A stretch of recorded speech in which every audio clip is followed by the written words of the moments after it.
शिरोळ शहरातील पाणी पुरवठा सुरळीत करा या मागणीसाठी नगर परिषदेवर घागर मोर्चा, अन्यथा पुन्हा आंदोलन करणार, धनाजी चुडमुंगे यांचा इशारा।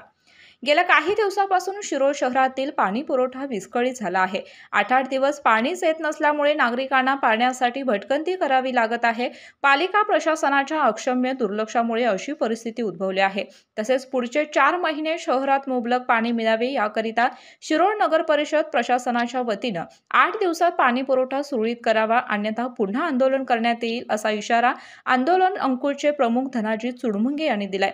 वदनी कवल घेता नाम घ्या, रोजच्या भोजनात हवंच हवं गोकुळ दही, नाम घेता पुकारे, गोकुळ दुधा इतकंच दर्जेदार गोकुळ दही, अन्न हे पूर्ण ब्रह्म।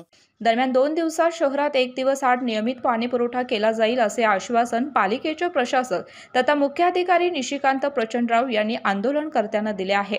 शहरात मुबलक पाणी पुरवठा व्हावा यासाठी नागरिकांच्या वतीने गुरुवारी शहरातील शिवाजी चौकातून शिरोळ पालिकेवर घागर मोर्चा काढण्यात आला।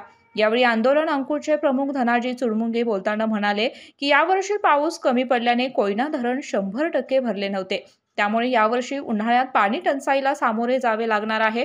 शिरोळ शहराला आधीच 2 दिवसानंतर पाणी मिळते, त्यात पाणी टंचाईच्या सुरुवातीच्या टप्प्यातच आता 8-8 दिवसानंतर पाणी दिले जात आहे। ज्या प्रकारे दुष्काळी भागात पाण्याची परिस्थिती असते तशी परिस्थिती या पालिका प्रशासनाच्या चुकीमुळे निर्माण झाली आहे। नगर परिषद 1 महिना कर उशिरा भरला म्हणून 2% दंड व्याज लावते, कारण तशी कायद्यामध्ये तरतूद आहे म्हणून। तसं नागरिकांना दररोज पाणी देणं ही सुद्धा नगर परिषदेची कायदेशीर जबाबदारी आहे, मात्र ती पार पाडली जात नाही। त्यामुळे पाणी पुरवठा सुरळीत करावा, अन्यथा पुन्हा नगर परिषदेवर आंदोलन करण्याचा इशारा त्यांनी दिला। यावेळी मुख्य अधिकारी निशिकांत प्रचंडराव यांनी तांत्रिक कारणामुळे पाणी पुरवठा विस्कळीत झाला होता, पण येत्या 2 दिवसात शहरात नियमित 1 दिवस आड पाणी पुरवठा केला जाईल असं आश्वासन दिलं।